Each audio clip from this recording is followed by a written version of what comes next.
Okay, just in case anybody's ever interested in the true behind the scenes on how something is made, this is a design we've got for the state competition. Some of you guys just did this.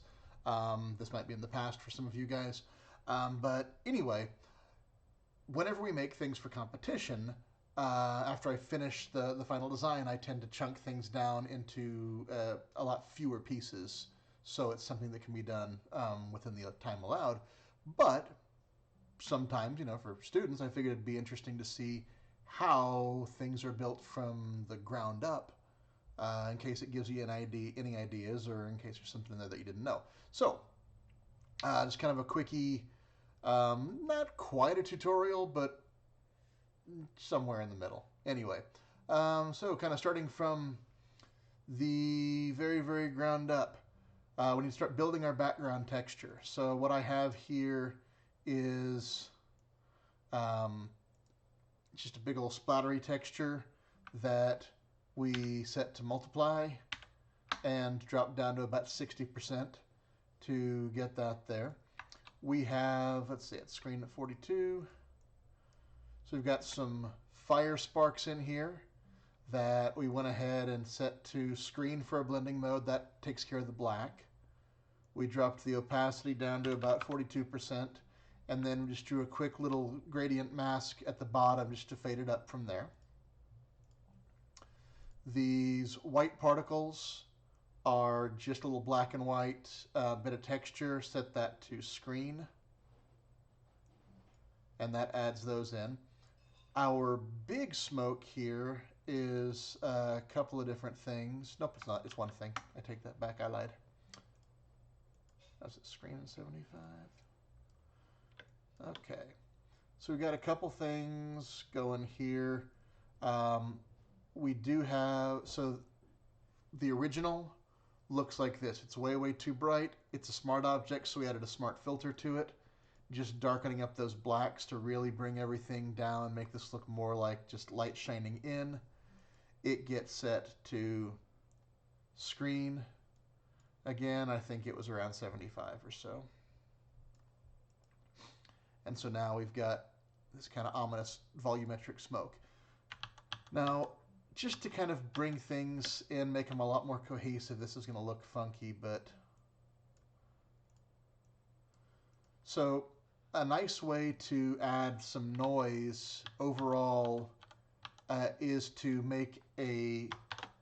fill a layer with 50% gray, and then with black and white as your foreground and background, just run the noise filter on there set to Gaussian black and white, and then all you have to do is set this thing to overlay and drop the opacity to whatever you want to, and that adds a nice bit of uniform noise that can tie things together when you've got well, a lot of our other elements are kind of grungy, and so having those things, the noise to kind of tie this together, helps blend it with the rest of the design. Okay, we have a little Call of Duty logo type back here that I'm not going to go through the process on distressing the type, but this was basically created in Illustrator, distressed in Photoshop, and then taken back into Illustrator from there. Our Iron Throne started off a bit differently. So the original Iron Throne that I was lucky enough to find some stock on, apparently someone did a 3D rendering of something similar to the obvious book and TV show throne.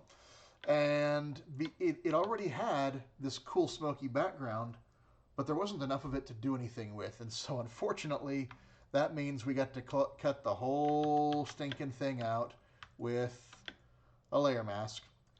And with this little contrast, or actually with a little contrast in some places and a whole lot of contrast in others, this was an entirely by hand because nothing else was working worth squat. So anyway, we end up with our throne here. To that throne, it's very grayscale. We have a little bit of a bluish tint back here. So we added a photo filter, which just looks like, there's our properties. I just set the custom color from the backdrop and cranked the density up, and that gives me a nice little tone without just completely colorizing the image. So that gives us our throne right there. Now, obviously, it would be way too easy if we just made a single throne. This is the real throne. Here's our real throne. And somehow I managed to find a piece of stock artwork on a toilet that had very, very dynamic lighting, which was exactly what we needed. Why anybody decided to shoot a toilet with mood lighting beats the heck out of me.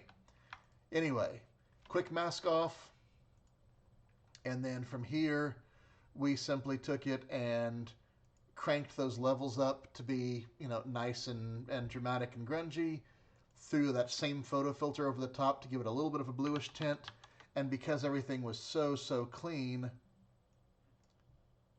okay, it was super clean like this, we went ahead and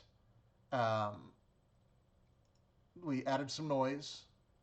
The noise we had to kind of blur out a little bit, and then we used some unsharp mask to kind of bring it back, and we end up with a nice noisy toilet. And it looks kind of weird by itself, but once we tie it in with our throne here, now you can see where some of that background noise makes sense in terms of blending things together. Okay. We have this nice bit of kind of some volumetric fog here in the foreground. I wanted to tie in the foreground and the background, and so what we do is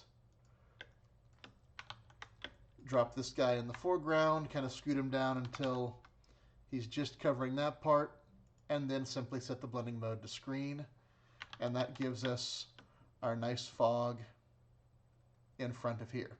Now, if you want to get really, really crazy and see something fun, let's say we had our fog like this. What if I didn't want it to be white fog? What if I wanted it to be still see-through, but fog that was like green, like it was poison mist or something like that? This doesn't have anything to do with this design, just kind of a what if. If I were to take something and just make sure that my blacks are completely black, so I'm simply holding Alt with levels, and that tells me where my clipping is. And actually, I don't need anything white. So once I make sure the blacks are completely black, that there's nothing that's going to get grabbed up there, I'm going to do something that's select luminosity. It's Control-Alt-2 or Command-Option-2. And what that does is white pixels get selected completely, black pixels don't get selected at all. Everything in between gets selected more or less depending. The trick is, though, we don't do any kind of copy or any kind of paste. We simply make a new layer, pick whatever color we want to. I'm going to make it just hot pink so you can see it better. And then, even though there doesn't look like there's much selection there, just do Alt Backspace or Option Delete to fill that selection and then deselect. Now, if I were to bring this thing over, where'd you go? There it goes.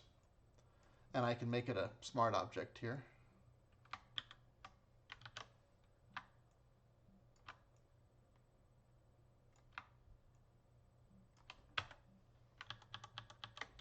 Now I've got that same fog that I can use over the top of anything, but that I can open it to change the color of it, but I could also, since it's truly transparent, simply add a color overlay to it,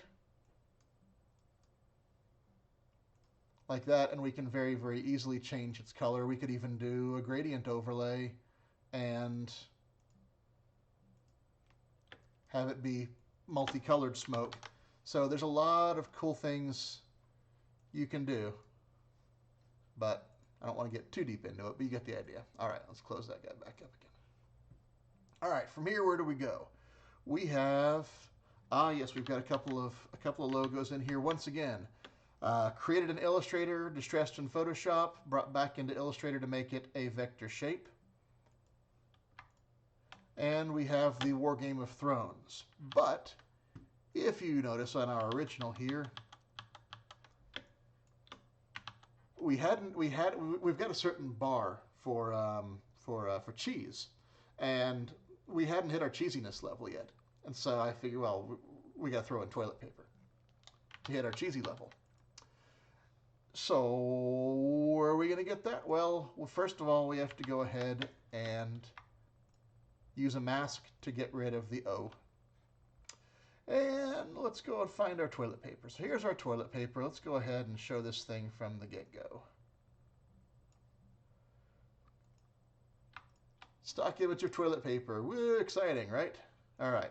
So we cut it out, knock it out, but I'm going to throw a color back here just so you can see what's going on. There we go. All right.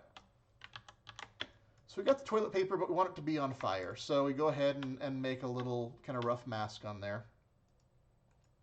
And the toilet paper had a little bit of a funky tone to it, so we did a little hue and saturation just to make it nice and white. Now, we have a bit of fire, and I can't remember which of these we ended up using. Let's see. Not that one. I think that one was one that was just a bit too much. Yeah, that one didn't work, so we're going to turn that one off. I found some stock art that was just a bunch of burnt things. Okay, if that were not clipped to it, it looked like that. And that's actually how I got a nice organic look to the bottom edge. It's just a real stock photo of something that's burnt. And I actually clipped this to the toilet paper first, and then I cut my mask to match. Setting this thing to multiply lets the white disappear and just the rest of it show up.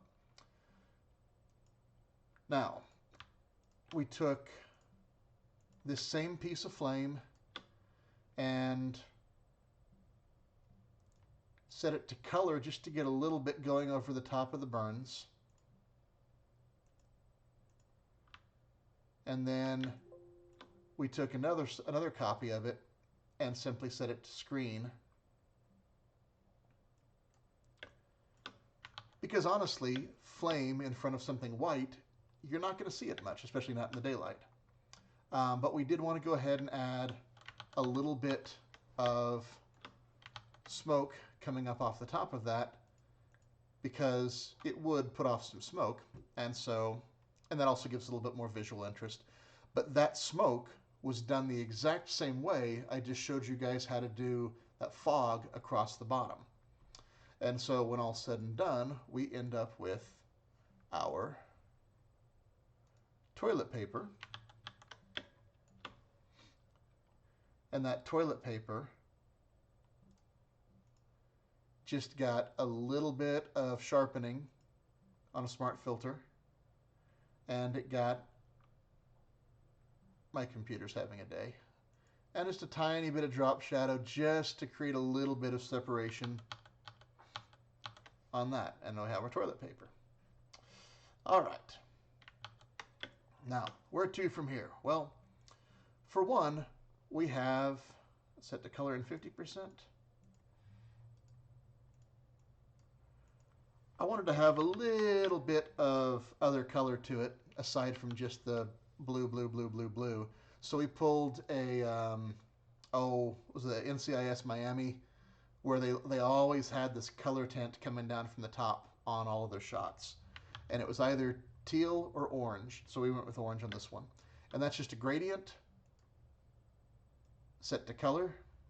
And then we backed it. It looked like a little bit too much, and so we backed it off. And that gives us that nice little tone from orange down to whatever happens to be underneath there. All right. This is just a little bit of grunge where we took, actually we took the original black and white image, we did select luminosity just like with the fog, flipped it inside out, filled it with white, and that became our little grungy texture area here. And then if you, just to help tie it in, because I didn't want everything to be too clean, that exact same grunge texture that we had to make the backdrop. We just duplicated that thing up directly on top of here. Now, since it was a white background, we're on white now. Setting it to multiply honestly doesn't do a darn thing. It's more of a habit than anything. But I took that opacity way, way, way back where it's just barely some texture. The other possibility might have been simply taking this and setting the opacity to 90 or 80%, but that usually makes the white a little bit too dim. So anyway, all right. Now the plunger gun is next. Plunger gun's one of the most fun parts, so we're going to go ahead and break it down. It's actually several pieces. Okay, this started off as a scuba diving spear gun.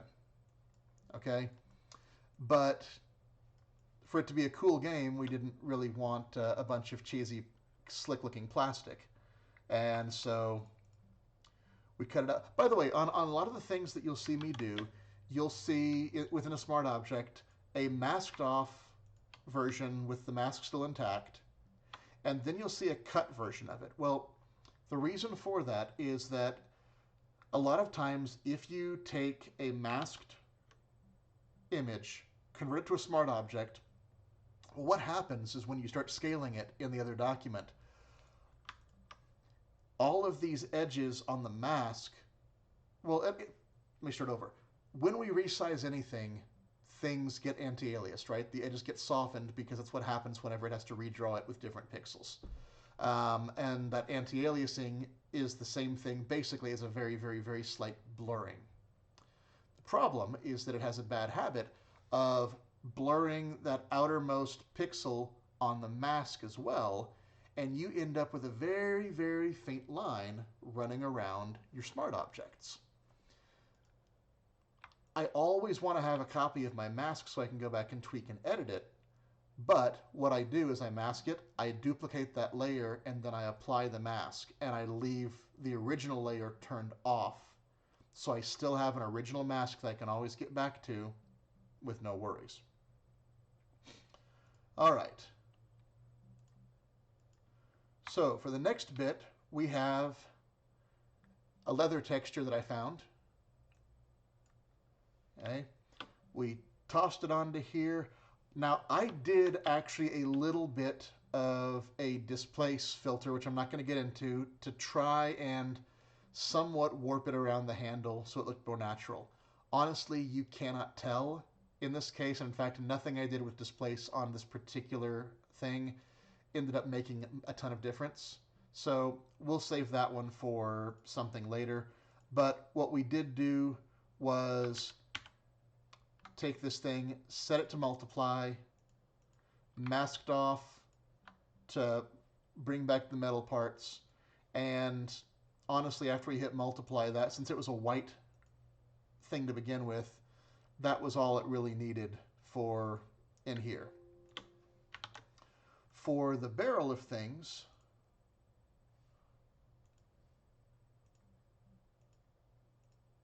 oh, that's what it is. I forgot what I did. Setting this to multiply really flattened out all of the shape. To bring back some shape to it, we took a copy of the original,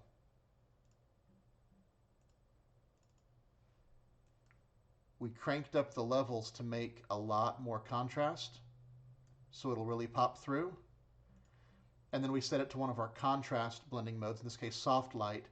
That way anything that's gray just gets ignored, but lighter than 50% gray brightens things, darker than 50% gray darkens things, and that gives us all that dimension back on our leather handle. Right there. All right. Now, to make a metal plunger gun here, we took a little metal texture, dropped it on top, just right over there, and simply set it to overlay. In this case, I just tried a bunch of different blending modes and stopped on the one that I thought looked best. Overlay worked.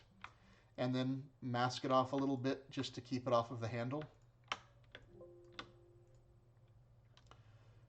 Now, we get into the level of really silly amounts of detail, but I hated this bright yellow knobby, so a little bit of brass.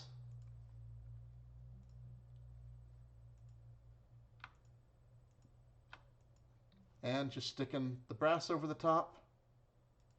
And then that exact same trick of dropping the original back on top in soft light.